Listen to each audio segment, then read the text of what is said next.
Welcome to the Friends of Fantasy Benefits Baseball Podcast. I'm Justin Mason, lead fantasy analyst and writer at friendsoffantasybenefits.com. Joining me on this episode is Dave McDonald. It's been so long, I forgot how to do this.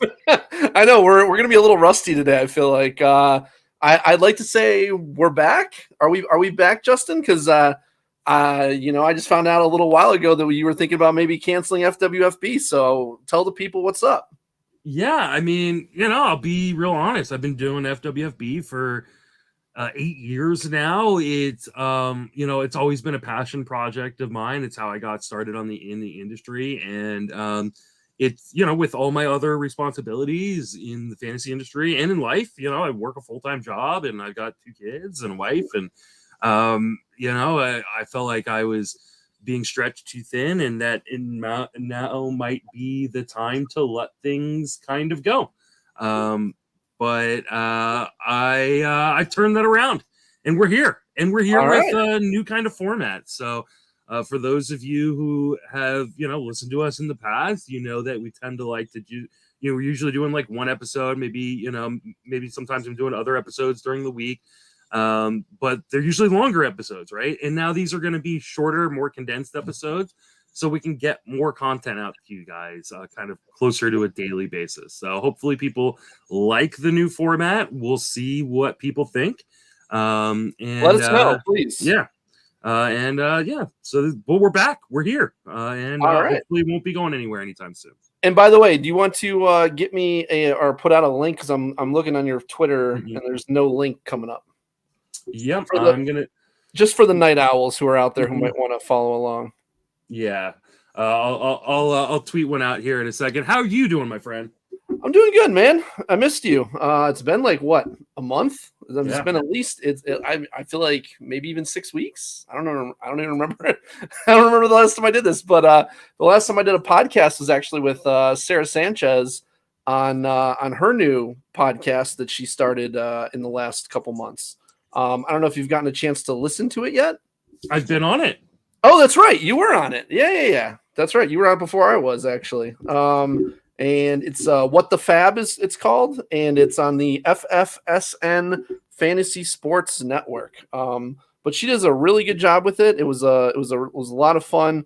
Talk some Earth and everything, and hopefully we'll get to talk some Earth tonight because hey, for once, at least for now, Barf is actually not in last place. Holy shit. There we go. Yeah. I couldn't even believe it. When Matt Cathy put out the rankings, I was like, all right, let's see how many thousands of points behind Barf is. And sure enough, they were up there. Was it second place or third or whatever? Yeah, I think we're at second or third. We'll talk about it a little bit more in depth at the end of the next episode. So you have to catch the tomorrow's episode for that. But yeah, Barf coming in strong, baby. I like it. Yeah, we replaced some people who were a little bit of dead weight, brought in some ringers, even though my ringers aren't doing that great yet. I'm not doing that great either in Barf. I think I got Alek Manoah in that league, though. He was on my bench, thank God, for today. That is a very good place for him. The better place would be on the waiver wire, but second best would be on your bench. Yes, absolutely. So what we're going to do for this episode is we are going to kind of catch up on some news and notes. A lot of injuries happening. It has been a rough year for injuries. So we're going to, talk some news and then we will be back for another episode tomorrow talking about some kind of pickups for the week, especially for those of you who play in Yahoo, because Dave crushes it on the Yahoo scene. I'm playing a little Yahoo this year, and are you? Okay. Yeah, I'm doing okay in my league. I think I'm in third or fourth right now. Are you doing is it like straight roto, like 5x5 roto? No, mine is a head-to-head roto league. So a little bit different format. It's been fun. It's been challenging because it's also daily moves. So like you got to set those lineups every day. And I made the mistake on Sunday of thinking JP France was in my lineup when he was not in my lineup. And then he went out to Gem, and that cost me some points against the number one team in the league. So, you I always try to set it the night before when possible, and then obviously like the day of, you got to look to see who's actually like in the lineup and if anyone is scratch and all that stuff. But like sometimes I get caught off guard if there's like sometimes there's like an 11 a.m. game or something, and I'm not even like thinking about baseball yet, and I've already like missed a couple of games or whatever. So you just it's always good to set it like the night before when you can, and then just like go back and make your edits on the day of, but at least that way you've got it like approximately where you want. Mm-hmm. Yeah, and I usually do too. Usually, I'm either like the last thing I do before I go to bed is kind of look at my lineups for the next day and kind of set things. And for some reason, I just left them off my lineup, and that was a bummer. Not a spending $200 on Nick Allen kind of bummer, but a bummer nonetheless. That's just a theoretical example, of course. Yes, of course. Yeah, very, very theoretical. Let's jump in and talk about. Actually, before we jump in, follow Dave on Twitter at RunDMCD. Yes. Don't forget the D. At that D. Yeah.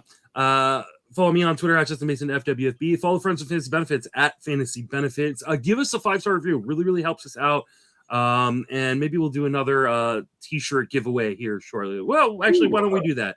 I'm going to give away a t-shirt away to a 5-star review at the end of the month. So it has to be a 5-star review that has been given this year. If you gave it back in when we did the giveaways in February and March, those will still count towards towards giveaway. But 5-star review either on Spotify or iTunes. If you do a Spotify one, make sure you take a screenshot of it and DM it to me.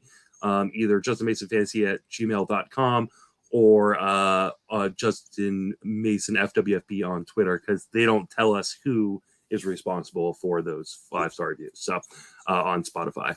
Let's talk some news and notes. Let's start off with Luis Urias. He was activated from the 60-day IL.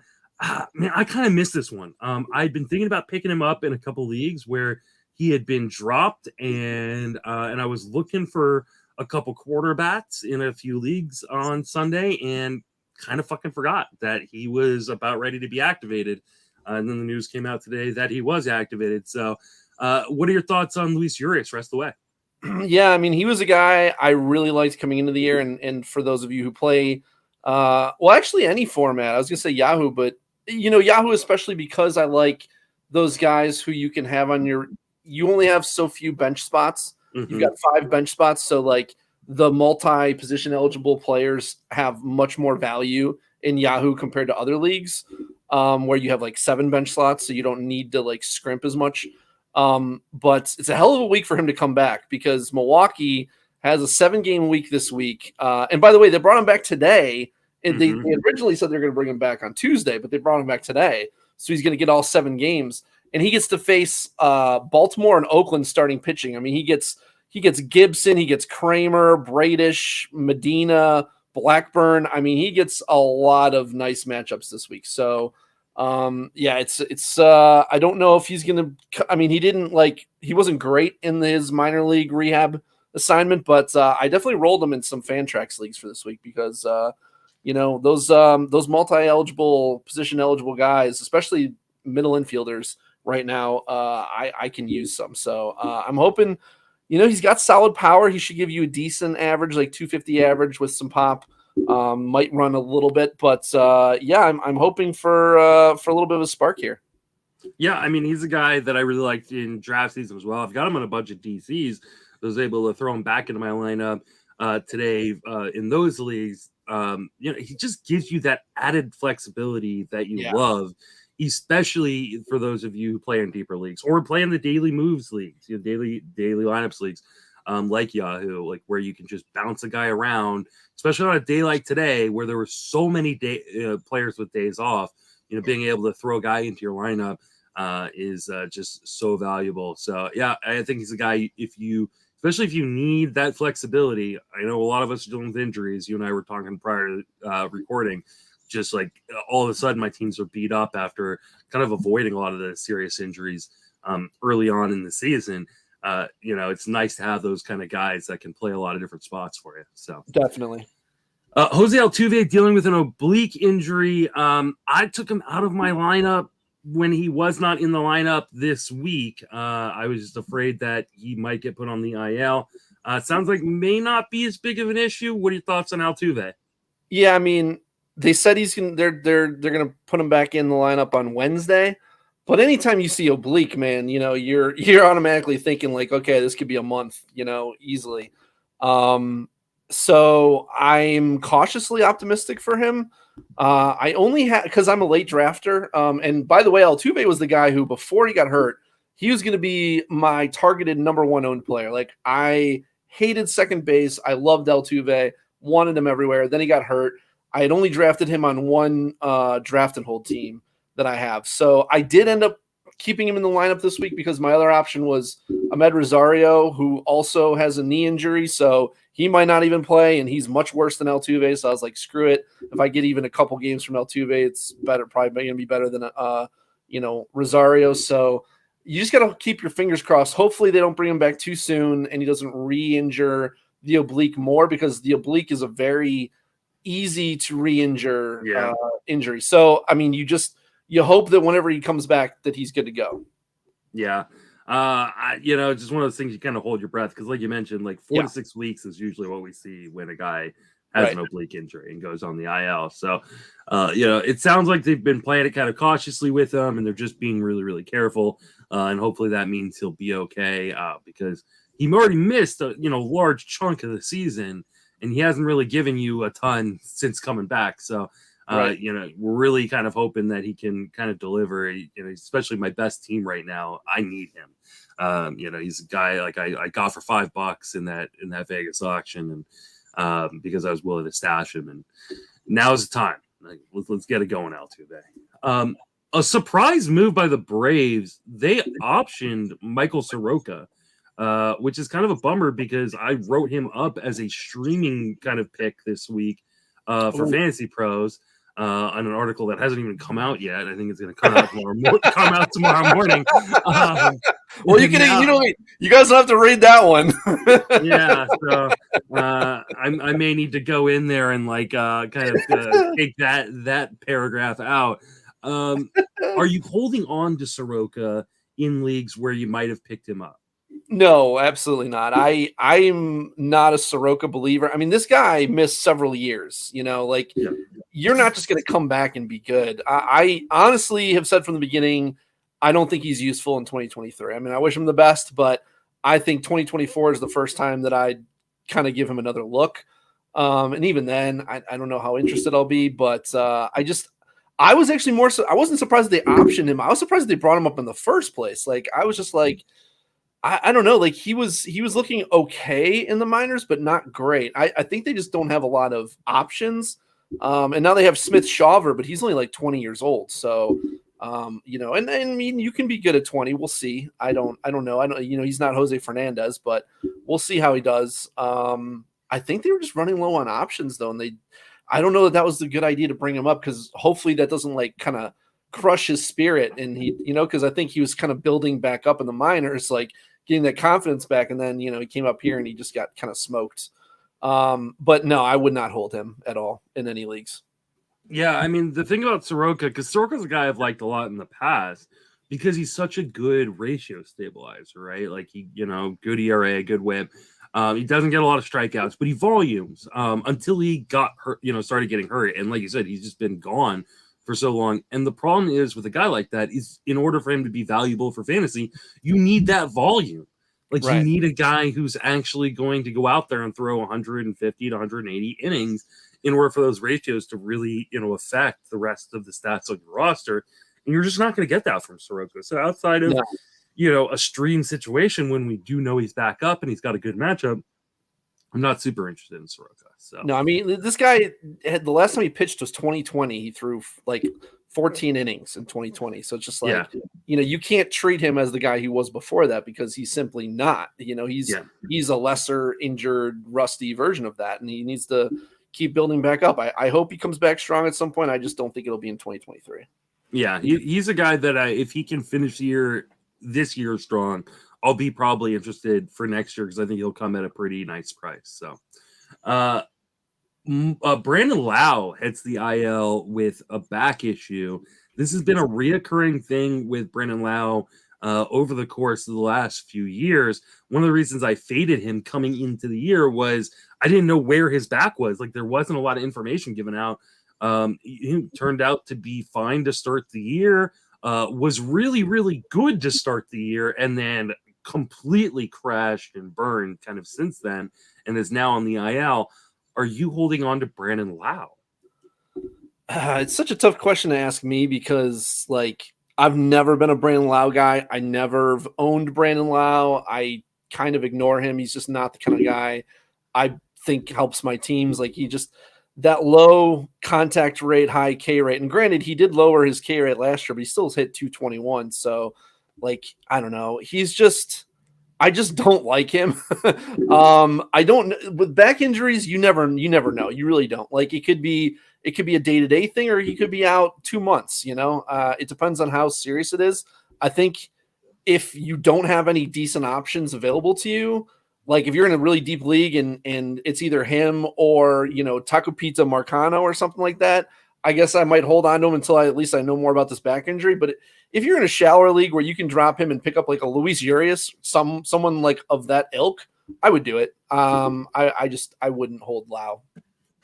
Yeah, I mean, obviously, like if you're in like a 15-team league, you may have to just hold on to them because there's just not a ton of options. But I think in your shallower leagues, you probably should have already cut him. To be quite honest. I agree. I mean, he's been so bad. Yes. And he's literally hurting your team because of his batting average. And so, kind of after he cooled down at the beginning of the season, you probably should have just cut bait once he started this extended slump that he's been in. So yeah, if you're in 10 and 12 team leagues, I don't know that unless you've got a bunch of extra IL spots or something like that, which very few people have at this point in the season, considering how many injuries we've had. I think you can probably cut bait on him and go a different direction. So too many good players, on the waiver wire in 10 and 12 team leagues. Definitely. Next on the docket, Trevor Story. There was some news about him today that he might come back sooner than expected because they could just DH him and not have him play the field. Any interest in Trevor Story? Yeah, I mean, you'd have to. I mean, I'm assuming that they'd bring him back as a full-time player. So I missed this.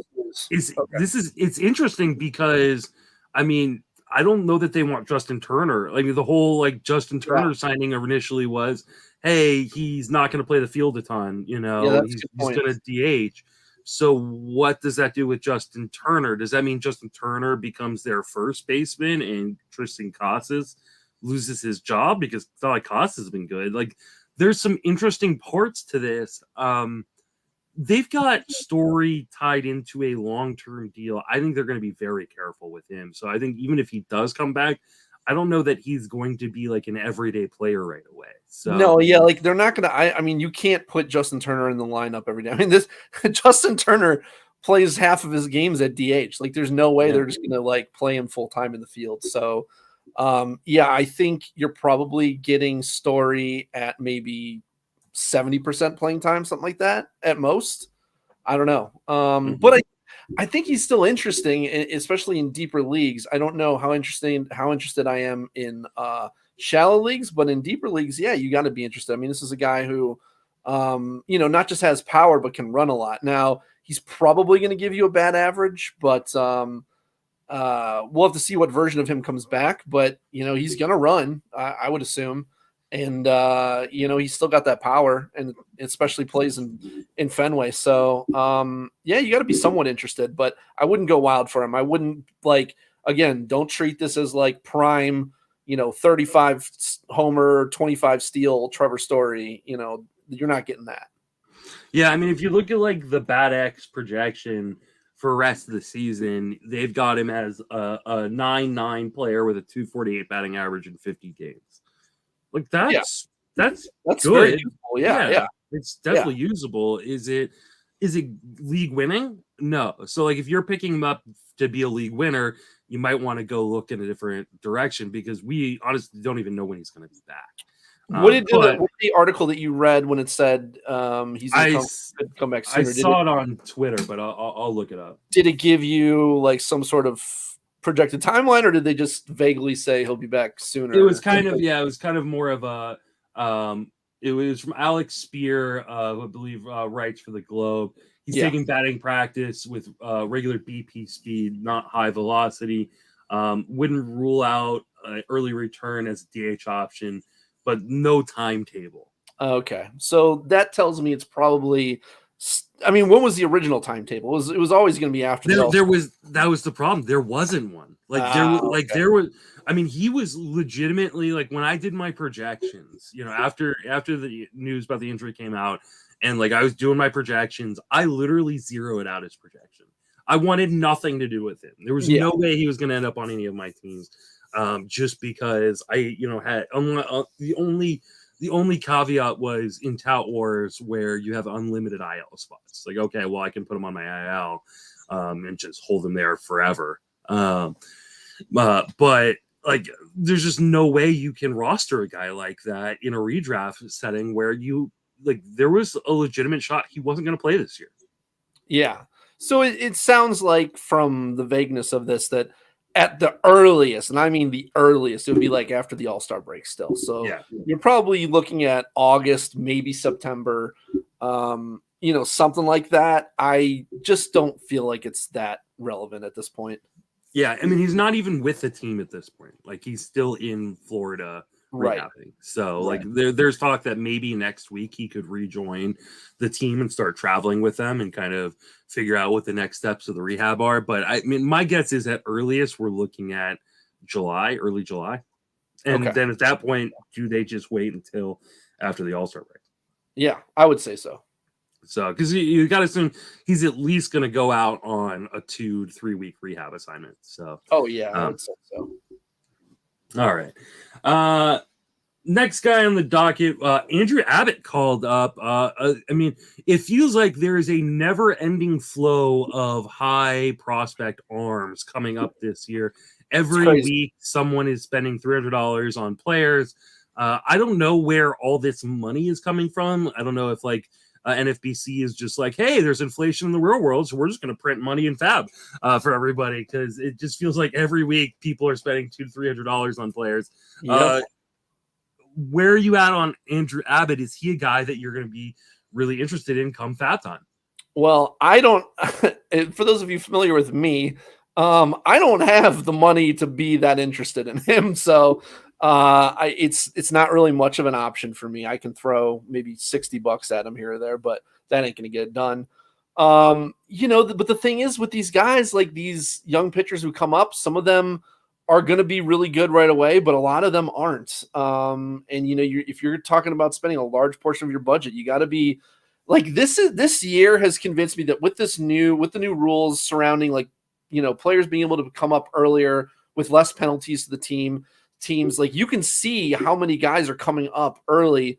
I need to do more research in the offseason on prospects, because especially a lot of these guys in AA, a lot of these guys I'd never heard of before. I'm not a dynasty player. I don't know who Reese Olson is. I didn't know who a lot of these guys were. So, I knew the guys that you guys know, but Andrew Abbott, I didn't know Andrew Abbott before the season started. Now I started looking into him when he started striking out the world in AA this year. Then he went up to AAA and he had some bumps. It wasn't like terrible or anything. And then today he went 6 innings, 6 Ks, 4 walks, and a hit.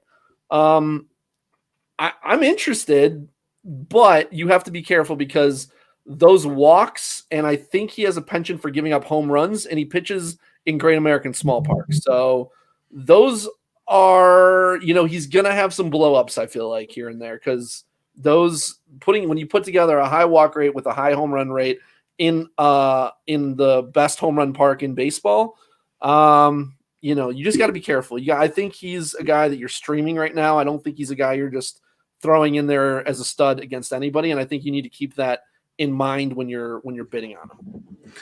Yeah, I mean, what is the one thing you don't want your pitcher to have if he's going to be pitching half his games in Great American Ballpark?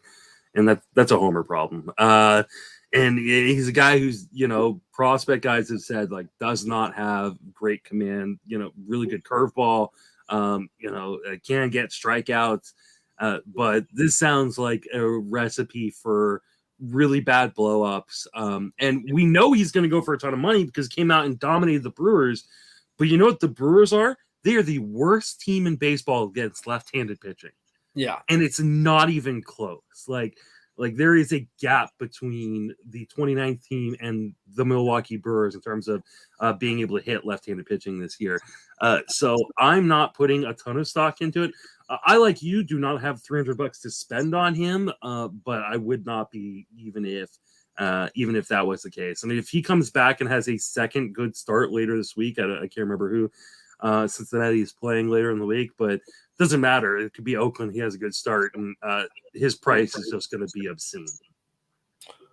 They are playing St. Louis, I believe. Well, might as well be the Oakland A's, considering the way they're playing. What the hell happened to St. Louis? I have no idea. I will say that they are still hitting lefties well.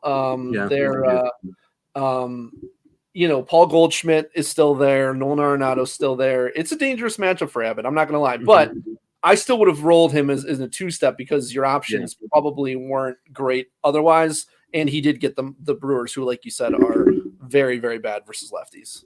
I would have rolled him too, but he's just going to go for so much in FAB. I'm just not going to be able to do it. He's going to so the thing is, people bid to win the player. They don't bid what they think the player is worth in most instances. So that's part of the problem is you're like, well, I need to get one of these guys. I mean, Gavin Williams is far better.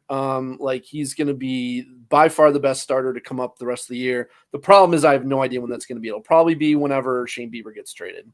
And that could be, anytime. I would expect them to hold him as long as possible. So I would say mid-July at the earliest, but when he comes up, Gavin Williams is going to be the big prospect to throw money at that point.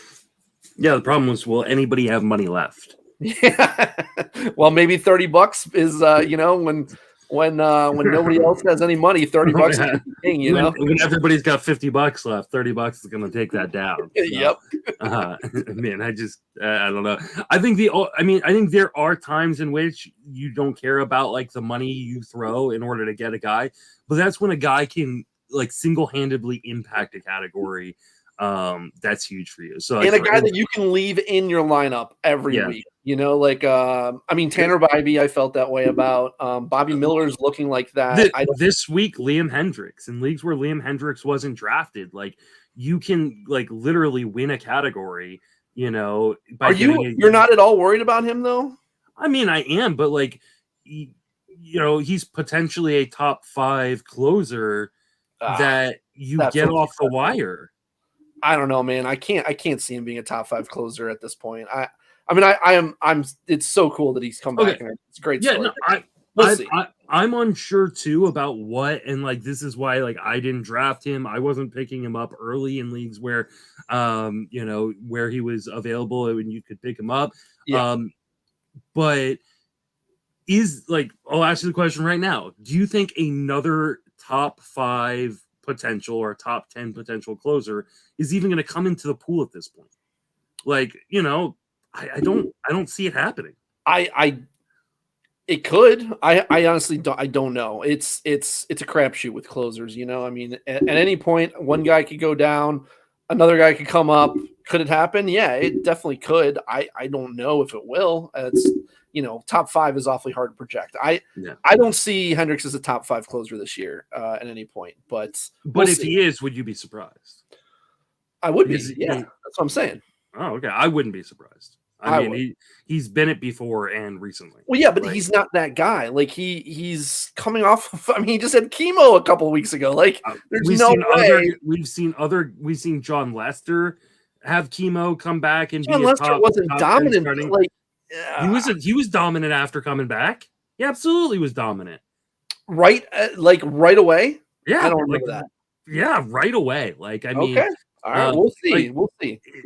I mean, I'm skeptical. Would I necessarily bet on it? Not necessarily, but like for instance, like my wife, asked me like, oh, how much should I put? I was like, you put as much as you think you need to put to get him. Like, because if you're middle in the pack or bottom of the pack in saves right now, and this guy can jump you to the top of the pack like that, you take that gamble. He's not gonna, what do you mean? He's one guy getting saves. He's not going to jump you to the top. I mean, what do you mean? If you're all of a sudden, I mean, if he like jumps you up 20 saves or 25 saves rest of the way, that's jumping you to the top of the pack. I mean, depends on how many saves you have at this point. If you're at the bottom, I'm assuming you don't have very many, so it might jump you to the middle. If you have 7 saves right now, you're at the bottom of the pack, and your league is probably being won by 31 saves. I have some leagues where people are already at 40. I don't know. It depends, but yeah, you got some crazy ass leagues then. Yeah, I'm leading a number of my leagues with like 31, 32 saves right now. Yeah, I mean that can be leading the league. But still, I mean, okay, so maybe it brings you up to 4th place in the category, from 13th. That's a huge jump in the standings. It could. There's so many factors that like other people. I mean, obviously, he could be just washed because of everything. Well, no, I'm saying, but like any closer from now to like who's getting you consistent saves from now to the end of the year, I don't know that it's going to jump you up. It depends on your other closers. It depends on, I mean, there's a lot of factors. The other thing you have to consider is at the trade deadline, a lot of guys are going to get shuffled around. You could end up getting guys for cheap who are going to come into roles at that point. The benefit with Hendricks is it's early June. Well, yeah, he's the guy, but it's also early June. So, we're talking about a month and a half from now, with the trade deadline. So at that point, you're getting a month and a half less worth of saves. We're getting confirmation for you that Lester was not great back in his first year back from chemo. Yeah, I was pretty certain of that. he was great later. Whatever. You were so sure of that. I was sure. I was. Confirmation bias. There we go. Thank you, whoever that was. I appreciate you. It was THP Noob in the YouTube chat. Definitely follow the YouTube Justin Mason FWFB or the Twitch Justin Mason FWFB, because when we're recording live, this goes right to it. So, all right, let's see. The next guy on the docket is Chris Sale. This is a bummer because, oh my God, after kind of a struggle, first couple starts this year, Chris Sale was electric after that. Just really, really dominant. Looked like the guy of old. I know you and I both have shares of Chris Sale. So I was very high on him, yeah. This one is a bummer. No real timetable. It is a shoulder injury. Yeah. Where are you at on Sale? Are you holding on to him just because he's been so dominant that he can be a game changer down the stretch?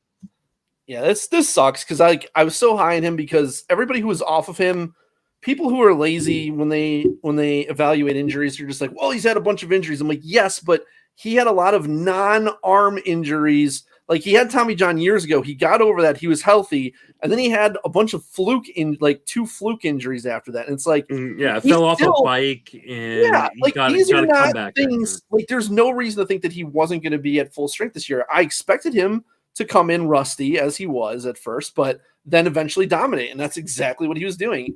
And now it's a shoulder injury. And it's like, well, probably because he hadn't thrown a lot the last couple of years, which obviously that was built into my, risk evaluation of him. I'm like, okay, he could, hurt himself. I was hoping he wouldn't, but that's why he was going kind of later than someone of his talent should go. But I don't know. I'm in 15 teamers like in NFBC. Yeah, you have to hold them for more information. They said they're going to get a full evaluation in a week. My concern is that he's going around and just getting second opinions from other doctors, and they probably already know that it's not good news. That's the realist in me. What I'm thinking is it is, and I think he'll probably end up being a drop. But in deep leagues, I'm not ready to drop him yet. If you're talking about a 10-teamer without IL slots, obviously in Yahoo you just throw him on an IL slot. But in non-IL slots where you can pick up like a pretty good pitcher for him, I would do that. I would drop him. But everything else, the deeper leagues, the 15s, even Fantrax, it's so tough to drop him because there's just not a lot on waivers. And it's a 12-teamer. When it comes to pitching, man, it's so thin out there. So I want to hold on for more information if I can. but I don't feel great about his prospects this year. Yeah, I'm right there with you. Like, I don't feel great, but I don't know how you drop him in most formats right now. I think you have to wait for a little bit of news and just hope that the news is good. You can always drop him at the end of the week or next week when we have a little bit more information. But like, the worst thing that can happen right now is you just rage drop him and someone else swoops him up. And he ends up coming back in 3 weeks, and is the Chris Sale that we've seen over the last 7-8 starts. So I'm holding and praying, but it doesn't feel good because one of the spots where I have him is also a spot where I had Drew Rasmussen. So like, it's like, oh, 2 pitchers doing really, really well, and then all of a sudden gone. Happens like that. Yeah. Yeah. So. All right. Next guy on the docket is Aaron Judge, who is dealing with some sort of toe issue. Is going to go under. One. Oh, did I miss one? Oh, sorry. Eduardo Rodriguez. He goes to the IL with a pulley rupture. That's a pulley tendon in his finger rupture. The talk is at least 6 weeks. But I've also heard from people that have said, like, there's some guys who just don't come back from this. I think he's a drop, right? Like, I'm drop, like, as much as Rodriguez was great. I'm not holding on to him. I do have shares, unless I have an open IL spot where I can just stash him for right now. But like, if I have a decision between Chris Sale and Eduardo Rodriguez, I'm holding Chris Sale. Yeah, I mean, unfortunately, and this is the first time I'd ever heard of this pulley, whatever, finger injury. I, no idea what it was. Nothing in your medical training had this? No, nothing. My online doctorate did not cover this specific injury. But no, I do follow and track injuries over many years, and this is not one that I'd come across before. So I did what I always do, studied it and looked up what I could find from doctors talking about it and what it meant for his prospects returning. And yeah, it looks like best case scenario, he could return 4 to 6 weeks, but it sounds like even if he does, he's not going to have like full capabilities at that point. So they said it could be up to 3 months before he has like full, capabilities with his finger at the end. And the thing is, like, Eduardo Rodriguez, as great as he was this year, he was pitching over his head. Like, he's not that good. You just got to take what you got from him and say, thank you, sir, and move on to the next guy. I mean, it sucks, but there's really no reason to hold him, I don't think. I can't see him coming back and being a positive factor for you this year. Yeah, and I mean, if he does, like you said, there's probably a regression coming anyway. So you got the best of it, and you didn't have to eat the worst of it, which exactly is fine. So like I mentioned, Aaron Judge dealing with some sort of toe issue. He underwent further testing today. I haven't seen if there's been any sort of update as of yet. I'm double checking right now. How worried are you on Aaron Judge, who has been fantastic since coming back? Yeah. It's the way that they're talking. It very much seems like they're dancing around that there's a bigger issue here. It sounds like the toe might be broken. I think that they've kind of Boone avoided answering that question. I think someone asked if it was broken and he kind of avoided it. It's just a guess on my end. I don't know, but it seems like it might not be just a day-to-day thing, unfortunately, which would really suck for Judge owners. I have Judge in one of my Yahoo leagues. There's no really replacing that kind of production, unfortunately. But you just got to hope that maybe it's just a sprain, or I don't know, he jammed it or whatever. But it's been a couple days. The longer it goes before we hear anything official, the more worried I'd get. Yeah, they actually did say he will go on the IL on Tuesday. Okay. So, by the time most people are hearing this, he will probably be placed on the IL. So, the hope is that it will be a minimum stay, and this is retroactive to Sunday, but he's going to go on the IL. So, hopefully, you got him out of your weekly lineups, or if you can, still get him out of your weekly lineups before the Tuesday Yankees game. Do that. And obviously nothing you can really do. You're not dropping him, you're obviously reserving him. So just kind of a bummer because he was hitting the ball so well. Also, I mean, this isn't the kind of injuries we've had from him before, but I was kind of avoiding him where he was going, just because of his past injury issues. I know he would put up a historic season last year, but I don't know. I feel like this guy has a hard time staying healthy. Well, when you're Maybe 6'8", I think it just kind of comes with the territory. The bigger you are, the more easily you get injured, I think. Mm-hmm. Riley Green is going to be out 6 to 8 missed another one. weeks. Oh God, Nestor Cortez to the IL with a shoulder injury. This one really bums me out because Cortez has kind of been up and down all season, but put together 2 good back-to-back outings where maybe the results weren't amazing, but he looked like the Nestor Cortez we had seen the last couple seasons. And I was really excited that he was going to start to turn the corner. And then he didn't all of a sudden, and then he hits the IL. And so you have to wonder, like, okay, is this an actual issue? They say it's going to be a minimum stay, and that they hope to get him back pretty quickly. How worried are you on Nestor Cortez? I'll be honest with you, I don't own him anywhere. And Tony has him on a team or two. So I was talking to him about it. And he was kind of lamenting that much like our boy Detmers, he has some third time through the rotation or through the lineup issues. Like his ERA in the first 2 times through is like great, and then third time through is like, I don't even know, 32 or something. Like it's really bad. I don't know. That sounds like more. I don't know that explains his issues. If it sounds more like teams are adjusting to him than that the injury was affecting him. So I don't know, maybe, but he's a guy who obviously, if it's potentially just a minimum stay, you're hoping that Nestor can come back and be that dominant self that he was last year. Yeah, I think right now you just gotta kind of hold tight. I don't know that anybody is in the position where they can drop a guy like Nestor Cortez. So I think this is another situation where it kind of sucks, but you're kind of stuck at the same time. I know for me, it's really difficult because in my main event where I have Cortez, I really, really need pitching. Like I need pitching bad, so bad. But I also have just been hit hard with injuries. But holding them and hoping that the Yankees are being honest when they say they think it is just a minimum stay. So, Riley Green out 6 to 8 weeks with a stress fracture. Where are you at on holding a guy like Riley Green, who's been playing really well, but I don't know that he's got the carrying tool for fantasy that makes sense to hold him? What did he fracture? I want to say it's a shin. Okay. I mean, I guess it doesn't matter if you know it's 6 to 8 weeks, it's 6 to 8 weeks regardless. But I mean, like you said, I think if this were a superstar, I think you could justify it. But I mean, 2 months for Riley Green to hold him through June and July to get him back for August and September.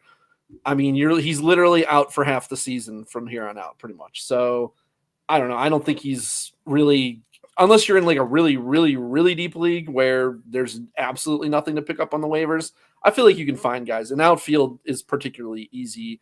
Like a new outfielder pops up every week, so there's always going to be options there. So I think you just drop him and move on. Yeah, it was left fibula. Okay. So, I mean, it's just a bummer. I just don't know that, like I said, like he doesn't do any particular thing that well where like he can carry you the rest of the way. Because when we're talking about, they say 6 to 8 weeks, we definitely want to think it's probably going to be 8 weeks, right? Because we rule on the side of caution for the players, and then are hopeful we get him back sooner. But that means that he's got 8 weeks left in the season after that. Like what category is he really affecting at that point of the season? And just you're potentially missing out on picking up other impact players during those 2 months. You might be taking zeros because you're using a bench slot on him instead of having another outfielder on your bench that you can plug in when you need to. More injuries will happen. You're going to need guys in the middle of the week that you didn't think you'd need. So I don't think it's worth holding a guy like that for that long. Yeah, I'm in complete agreement with you on that. Tyro Estrada and Jock Peterson are returning Tuesday for the Colorado series. There we go. That's some good news for my Giants. Yeah. It was some good news for Fantrax too, because so I was doing some research today and looking. So when Soler was sitting today, and it was turned out that he was a thumb injury. He sat yesterday, and they do the stupid shit where they are like, "Oh, it's just a rest day," and it's like, okay, so it's just a rest day, so then he's going to be back in the next day, and then when he's not in the next day, then you're like, okay, so that wasn't a rest day. So what's going on? So I'm doing research, and I'm like, oh, I found someone who said that he hurt his thumb. So I'm like, okay, I got to get Soler out of the lineup. Who knows when he'll be back? He could be back Tuesday, Wednesday, might go on the IL. Who knows? So I'm looking for some power, and I'm like, I wonder when Jock Peterson's coming back. Well, I read Davey Funnels. He does, I don't know if it's weekly, but he does those, injury reviews for I want to say it's weekly, but, whenever he puts it out, it's great stuff. He covers, everything injury related for anybody relevant in fantasy. And he had in there that Jock Peterson, they were planning on activating on Tuesday along with Tyro. I knew Tyro was coming back on Tuesday. I already had him in my lineups where I have him, but Jock coming back to face 6 righties, including 3 games in Coors. That's a nice pickup for you. So I tweeted it out after I picked him up in all my Fantrax leagues, of course. So just in case any of y'all are following me who are in my leagues. You definitely should be following him. But yeah, I mean, this is great news for the Giants. Great news. For those of you that have been holding on, especially Tyro Estrada, I know a lot of people probably dropped Jock in a number of leagues when he was went on the IL. What do you think this does potentially for like Casey Schmidt? Do you think he's going to lose playing time? Oh, I didn't really think about that. Yeah, I mean, he could. Have they been playing him in any other positions? I mean, I guess you're the guy to know, right? You're the Giant. Yeah, they've been kind of playing him all over the infield. The question really becomes like, do they want to take away time from JD Davis, or do they want to take away time from Brandon Crawford? Because I think Estrada's going to play every day. Like, well, I'm looking at their lineup tracker and looking at who's playing how often. I mean, JD Davis is their number 3 hitter. They do sit him like once a week, but I don't see them taking significant time away from him. He's one of their best players right now. I mean, and I just don't know that they're going to take away like significant time. Crawford's been sitting a fair amount, dude. Crawford's sitting a good amount. I know, but he's a legacy player. Like, he's not going to become a bench guy.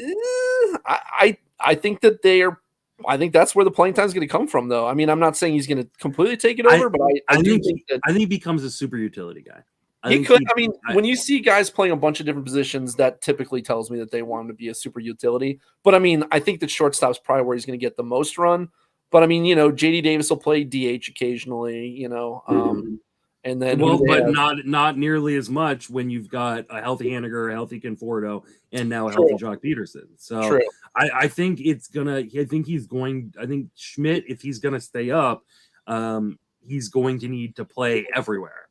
He's going to have to, and I mean, this may work itself out one way or another with, all it takes is one injury. And now, I mean, Conforto and Yastrzemski are both hurt right now. So yeah, I think Brett Wisely is obviously the one who loses the playing time. Wisely's probably going down. Wisely's going down. Wilmer Flores probably loses whatever playing time he had. Austin Slater probably loses most of his. So yeah, I think that they keep Schmidt up though. Yeah, I would hope so. I think Schmidt's been pretty good. And unlike a lot of guys who end up being like super utility guys, he's actually a really good defender. He's like the opposite of, usually guys who are super utility guys are not very good defensively at any particular position, but are passable at a lot of different positions. Whereas Schmidt is a fantastic defender, especially at third, but pretty good at second and shortstop as well. So I think he'll find his way into the lineup, I think, on a regular basis. It may not be every day, but I think it'll be more days than not. So, but maybe we start to see the Giants go back to the platooning system that they've used in previous years. They just haven't been able to because they haven't had the depth. I hate it so much, but I can see it. Yeah. All right, let's finish it out with I think the one we had to finish out with, which is Jacob deGrom moving to the 60-day IL. I don't think this does a whole lot in terms of changing the timetable. I think for the most part we thought he probably wasn't going to be back till the end of June. I think June 25th is the day now that he can be activated. I don't think this changes a lot. but it gives me the opportunity. Did you see Zach Waxman's tweet? Of course. I retweeted it. Yeah, it was hilarious. It was absolutely fantastic. Zach and I don't always see eye to eye on things, but that was maybe his greatest tweet of all time. Oh, wow. That's high praise. He's had some good ones out there. He has. Often making fun of me. So, when you have friends like this, you really don't need enemies in the world. No, you don't. Absolutely not. And thankfully, a lifetime of friendship with guys like Jake and Tony have taught me to appreciate the self-deprecating humor. You got to be able to laugh at yourself. So Zach put out a tweet where it was Batman seeing the bat signal, and the bat signal was High Stakes Heat, my former podcast with Jake.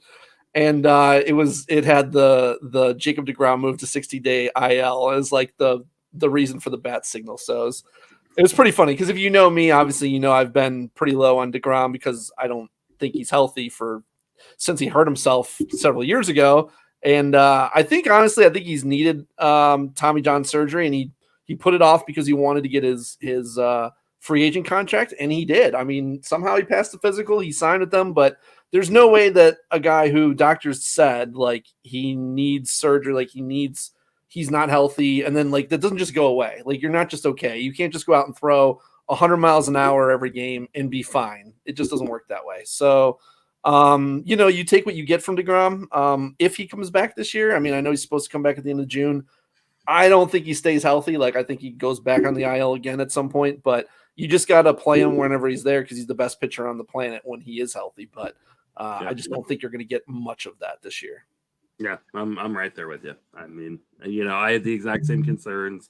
The only players I drafted him were in like best ball leagues where I knew I could just, he would go into my lineup when he's healthy, and when he's not, he's not in my lineup. Perfect place for him. Yeah, absolutely. Yeah, exactly. So that's going to wrap us up for this episode. A little bit longer than I thought it was going to be, but that just was our first time. We're back in the saddle. We're trying to get it going again. So there'll be another episode dropping tomorrow as well. So hopefully everybody enjoys that one, and definitely give us those 5-star reviews. Really helps out. Dave, where can people reach you at, and are you working on anything? Because you said High Stakes, your former podcast, is it officially dead? I mean, nothing's ever official, but I mean, how long do I, we haven't put anything out in a year and a half now. And I mean, I'm just waiting for Jake. And if I keep waiting for Jake, I'm going to die. So, I mean, I'm going to be dead before Jake does anything because he's a bastard. But so catch our next episode tomorrow. That's going to be on some potential pickups, like hot players with good upcoming schedule for this week. And if you guys want, because what I started doing, and it's on Rotosaurus, but I have the pitching schedules up for the next 2 weeks. So I have all the pitchers and I keep it updated as we go through the week. Like every pitcher, every day, all that stuff. And then I also have the hitters done, but Jake is lazy and has not put it up on Rotosaurus yet, but I will pester him to do that shortly. But what we can do is I can even give you guys a look ahead to the next week if that's something that you guys are interested in. I feel like that could probably be an interesting segment. But basically, I want to look at like the combination of players who are both hot, like hitting well, and also have a good upcoming schedule. So like the guys that you should be looking to pick up in your leagues, take advantage of some probably some good games coming up. So we'll have that out for you tomorrow. And you can find me on Twitter at RunDMcD, add that D. And like I said, hopefully be able to put out some stuff for you on Rotosaurus that can help you guys in your leagues as well.